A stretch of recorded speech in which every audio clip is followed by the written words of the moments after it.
బీఆర్ఎస్‌లో గెలిచి కాంగ్రెస్ పార్టీలోకొచ్చిన మాజీ స్పీకర్ పోచారం శ్రీనివాసరెడ్డి, బాన్సువాడ ఎమ్మెల్యే. ఆయన తిరిగి మళ్ళీ బీఆర్ఎస్ పార్టీలోకి వెళ్ళబోతున్నట్టుగా తెలుస్తుంది. ఆయన మాటలు బట్టే.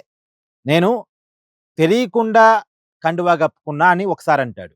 లేదంటే నా మెడలో జాతీయ కండువా కప్పుకున్నానని ఇంకోసారంటాడు. ఏది కాంగ్రెస్ కండువానో, ఏది జాతీయ కండువానో తెలుసుకోలేని పరిస్థితిలో పోచారం శ్రీనివాసరెడ్డి ఉన్నాడా? పోచారం శ్రీనివాసరెడ్డి మాజీ మంత్రి, మాజీ స్పీకరు, సుదీర్ఘకాలం ఎమ్మెల్యేగా పనిచేసిన వ్యక్తి. అతనికి జాతీయ కండువా ఏదో, కాంగ్రెస్ కండువా ఏదో కూడా తెలియని పరిస్థితి ఉందా? ఈ పిచ్చి కాపోతే? ఒకవేళ అతను కప్పుకున్నది జాతీయ కండువా, కానీ అతని మనసులో ఉన్నది బీఆర్ఎస్ పార్టీ అయితే, ఇన్నాళ్ళు బీఆర్ఎస్ పార్టీ సమావేశాలకు అతనెందుకు హాజరు కాలే?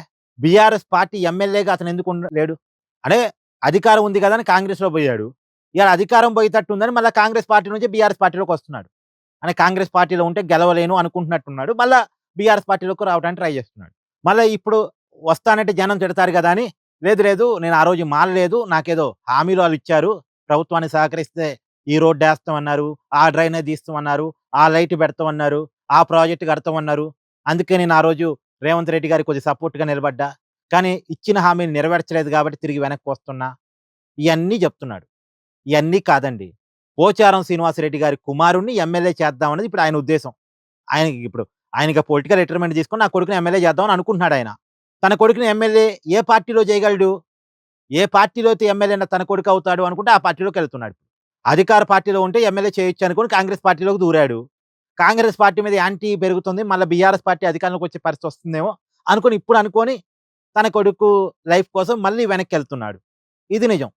అంటే ప్రజలు పిచ్చోళ్ళనుకుంటున్నారండి. పార్టీలు మారి కూడా మారలేదని బుకాయిస్తే, కళ్ళ ముందు కనపడుతున్నప్పుడు గూడా లేదు, లేదు, లేదని బుకాయిస్తే జనం పిచ్చోళ్ళా?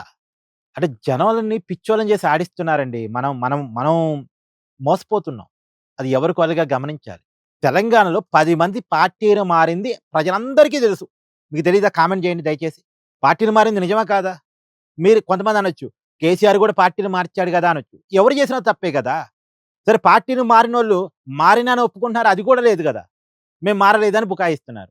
మళ్ళా, మళ్ళా ప్రజల ముందు కాంగ్రెస్ పార్టీ ఎమ్మెల్యేలుగానే బిహేవ్ చేస్తారు. బీఆర్ఎస్ పార్టీకి దూరంగానే ఉంటారు. మళ్ళా టెక్నికల్‌గా మేము బీఆర్ఎస్ ఎమ్మెల్యేలమే అని అనర్హత వేటు పడకుండా స్పీకర్‌కి మాత్రం చెప్పుకుంటా ఉంటారు. అంటే ఎవరు ఏ పార్టీలో ఉన్నారో అర్థం కాని పరిస్థితిలోకి జనాన్ని నెట్టేస్తున్నారు.